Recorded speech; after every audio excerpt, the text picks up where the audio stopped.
Salam alaikum. Dans cette vidéo, on va parler sur le modèle type céramique hiver et béton. Mais avant de parler sur les céramiques, on parle d'abord sur la classification des matériaux en général. La classification des matériaux en général, on commence par la première classification, c'est la classification scientifique. Il existe en général ou en gros trois grandes classes des matériaux. La première classe sont les métaux et leur alliage, comme le fer, l'aluminium, le cuivre, l'acier, etc. La deuxième classe sont les polymères organiques, comme les polymères thermoplastiques, thermodurcissables, élastomères, fibres organiques, etc. La troisième classe sont des céramiques, comme les oxydes d'aluminium, les carbures de silicium, le verre, minéraux, etc. Mais il existe une quatrième classification ou classe, sont des matériaux composites. Lorsqu'on fait un mélange hétérogène entre les métaux alliages et les céramiques, par exemple, on aura un béton armé. Un exemple un mélange entre les métaux et les polymères, fil d'acier plus caoutchouc. Un mélange entre les céramiques et les polymères, comme les fibres de verre plus polystère ou fibres de carbone plus oxyde. Maintenant, on passe à la deuxième classification, c'est la classification selon la base et le produit. Dans cette classification, on a deux classes. La première classe sont des matériaux de base ou matières premières, comme les argiles, les pierres, le bois, calcaire, métaux, etc. La deuxième classe, comme les matériaux produits et composites, comme les ciments. Un ciment, c'est un mélange entre calcaire plus l'argile, les alliages et béton, etc.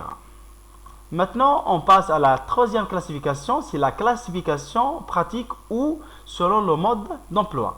On a deux classes. La première classe sont les matériaux de construction ou de résistance.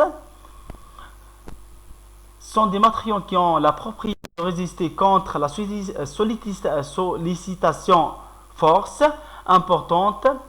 Ils vont subir soit le point propre, la surcharge, le séisme, la chaleur, etc. Exemple sur les matériaux de construction, les pierres, le bois, béton, métaux, terre cuite comme les briques, etc. La deuxième classe, on parle ici sur les matériaux de protection. Ce sont des matériaux qui ont la propriété d'enrober et de protéger les matériaux de construction principaux. Par exemple, on va faire ici un revêtement par les enduits, les peintures, les bitumes, etc. Après la classification des matériaux en général, on passe maintenant de parler sur les céramiques. On commence par la définition des céramiques parmi les matériaux. Les céramiques en général sont des matériaux inorganiques non métalliques qui ont une structure soit amorphe ou cristalline. En plus, les céramiques se caractérisent par leur résistance à la chaleur très élevée, sont des matériaux réfractaires et la dureté et la résistance à l'usure très élevée, la propriété isolante, magnétique et piezoélectrique très bonne. La troisième titre, on va parler sur les propriétés générales des céramiques. Les principales propriétés physiques, thermiques et chimiques des céramiques sont dominées par la nature des liaisons interatomiques et leur structure cristalline. C'est-à-dire ici, les propriétés principales, soit physiques ou thermiques ou chimiques, même mécaniques de céramique, sont dépendants de leur liaison interatomique. Les liaisons interatomiques des céramiques sont essentiellement des liaisons fortes, soit des liaisons ioniques ou covalentes. Les liaisons ioniques sont basées sur l'attraction ou la répulsion des charges. Mais par contre, la liaison covalente est basée sur que les grains sont collés l'une par rapport à l'autre et on partage des atomes en commun. Dans certains matériaux céramiques comme les silicates graphites, il existe cependant des liaisons faibles de type van der Waals. Les céramiques en général ont des liaisons fortes, mais aussi il existe des liaisons faibles, mais avec un pourcentage très faible. Les céramiques sont en général de mauvais conducteurs de chaleur et de l'électricité. Sont des bons isolants thermiques, en plus sont des électriques.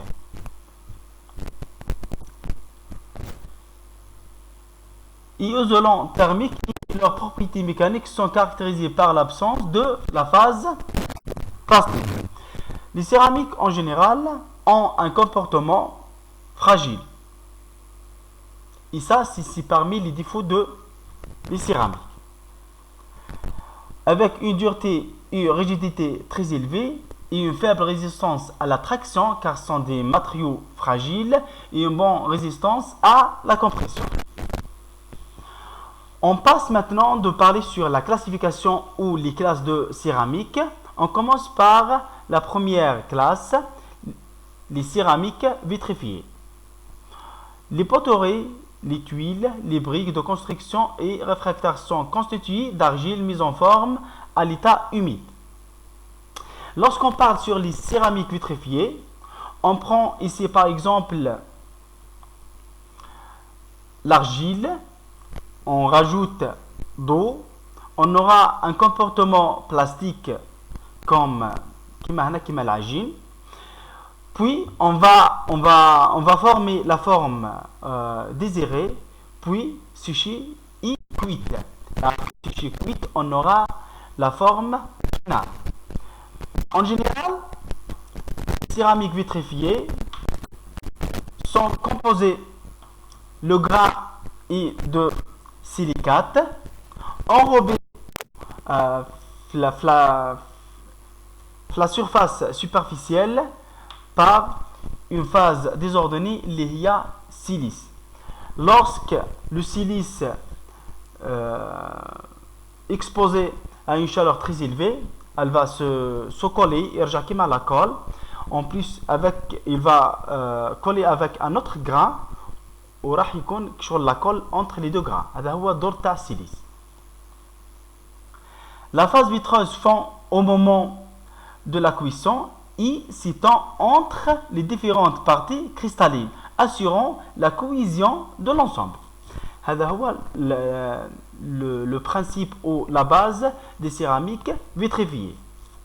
Maintenant, lorsqu'on parle de la deuxième classe, c'est les céramiques techniques. On parle ici, la plus connue reste le diamant. Utilisé industriellement pour élaborer des outils de coupe, des filières, etc. Son coût élevé a largement contribué au développement de nouveaux matériaux. La résistance mécanique d'une céramique dépend soit de sa ténacité. Ténacité, c'est la résistance à la propagation de fissures. En plus, la ténacité est très élevée. En plus, la distribution de la taille de micro-fissures. Par exemple, lorsqu'on prend le verre, il contient beaucoup de micro-fissures. Lorsqu'on frappe le verre, les micro-fissures, ils vont se propager. La fissure va se propager. Mais par contre, le diamant, on n'a pas beaucoup de micro-fissures. Ainsi, les céramiques techniques modernes présentent-elles des valeurs de ténacité plus importantes couplées à une distribution moins dispersée en taille de micro-fissures. La troisième classe sont des ciments et bétons. Le ciment est un liant hydraulique. Qu'est-ce que ça veut dire un liant hydraulique? C'est-à-dire la liaison تبدأ تتشكل juste qui coule في الماء et fait prise par l'hydratation.